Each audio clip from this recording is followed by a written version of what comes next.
Thank you for stopping by to listen to my dad, Larry Witcher, otherwise known as the Professor of Useless Knowledge. I hope you enjoy it.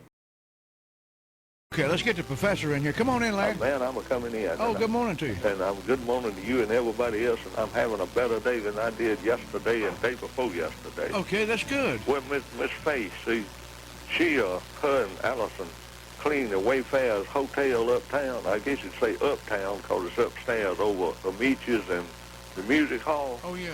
And Faye's been feeling a little dizzy for about a week, just every once in a while. And she laid it on, it was because she was with me. It made her kind of sick of her stomach, Yeah. And I understood that. But she started down the steps and couldn't walk. Had to carry her to the doctor, and the doctor said that she had BPPV. What is that?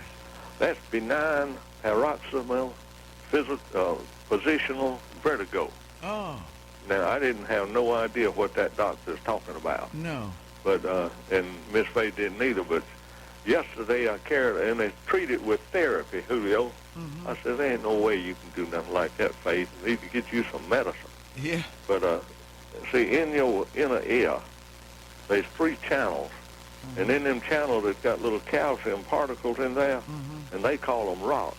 She said she had rocks in her head. I said, well, I knew that. I knew she had rocks in her head. Yeah. But sometimes them things is distributed evenly in the channels.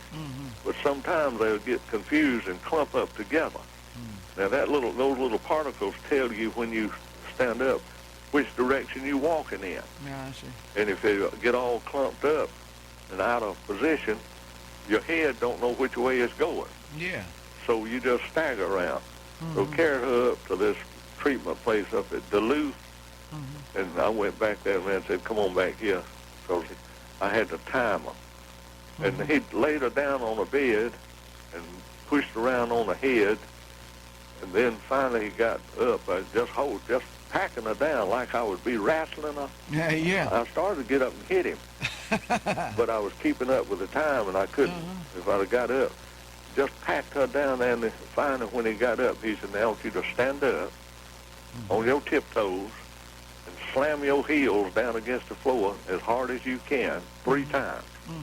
And he'd done that, them little rocks got back in their right place, and she ain't got no problem at all. Oh, my gosh, I never heard of that. That's first for me now. I never heard well, that's the reason I told you this morning on the radio. Yeah. Now, I don't know whether just the normal vertigo that people has, they treat it that way or not, but every therapist don't know how to do this. That was the closest one we could get, was at Duluth, or Tequila, somewhere up there. Tequila, up at Tequila. Yeah.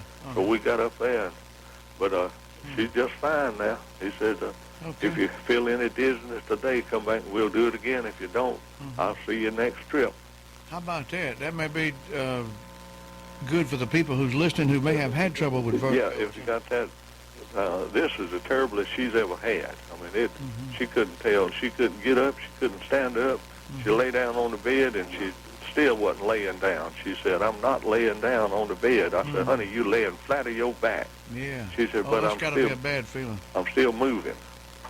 But that's what my days was for the last 2 days. Okay. And I'm going to leave you with... You got some relief now.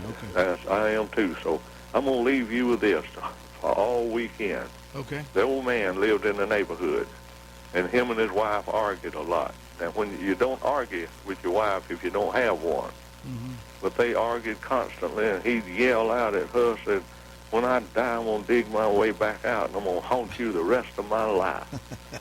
And the little kids playing in his yard, he'd tell them the same thing, and they were scared of it. In fact, the whole neighborhood had gotten scared because he'd said it so much, that when I die, I'll dig up and haunt y'all the rest of my life.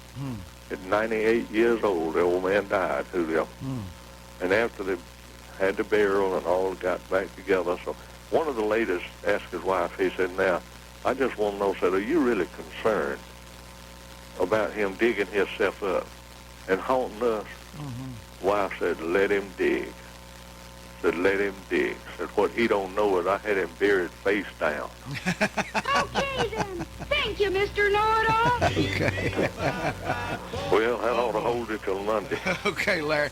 And thoughts and prayers with Miss Faye. I hope she'll continue to do well. She's doing real good now. Okay. All right, See Larry. y'all come tomorrow. Thank you Monday morning. so much. Thank you so much. See you on Monday. Okay. All right. There he goes.